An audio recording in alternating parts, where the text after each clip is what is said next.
Matt and Cassie Brighthot didn't worry much about money when they first married. They had 2 incomes, no children, and no budget. We just did not handle our money correctly. I mean, we'd have money coming in and no written budget to tell it where to go. Then they started having children, and Cassie became a stay-at-home mom. Now with only 1 income and a big family, they struggled financially. All the money coming in was going out to pay bills and expenses and to pay off the debts that we owed, so it just got to a point where it started to become harder and harder to just get by. When they didn't have enough money, Matt and Cassie would rely on their credit cards, and their credit card debt grew quickly. I would say at the worst it was about $30,000, so enough to, make us feel like we were sinking.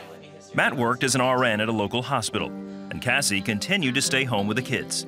As their debt grew, so did the friction in their home.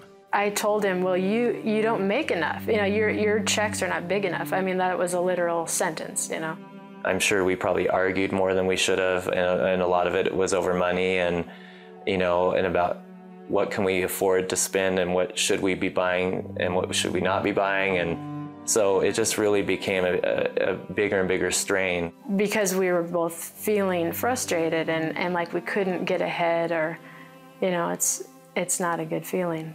I just finally got to the point where I said, enough is enough. We need to take some drastic measures. And I finally came around and said, we got to do something. Matt and Cassie agreed to do 2 things. They started tithing, and they also made a household budget. I grew up in a Christian home. I knew about tithing, I believed in it, and I knew that we should be doing it, but we always were giving God what was left over. We really got on the same page, I think, spiritually, and realized that, we need to really commit this part of our lives to God and live it out in a way that would be, pleasing to Him and honoring to Him.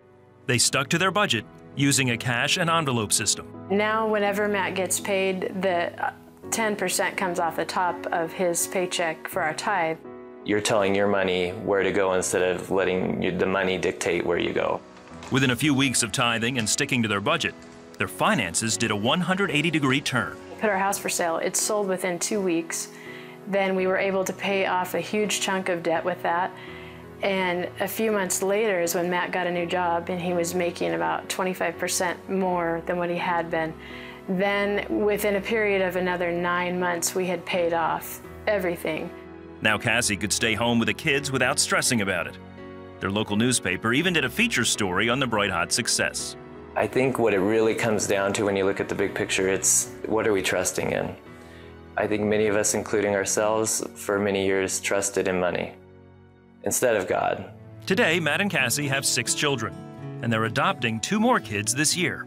We're at a point now where we really realize that He's the one we have to trust in for everything. One of my favorite verses is Malachi 3:10, and where the Lord says, do not rob me in your tithes and offerings, and test Him and see if He will not give you back more than you can take in. And I believe that to be true.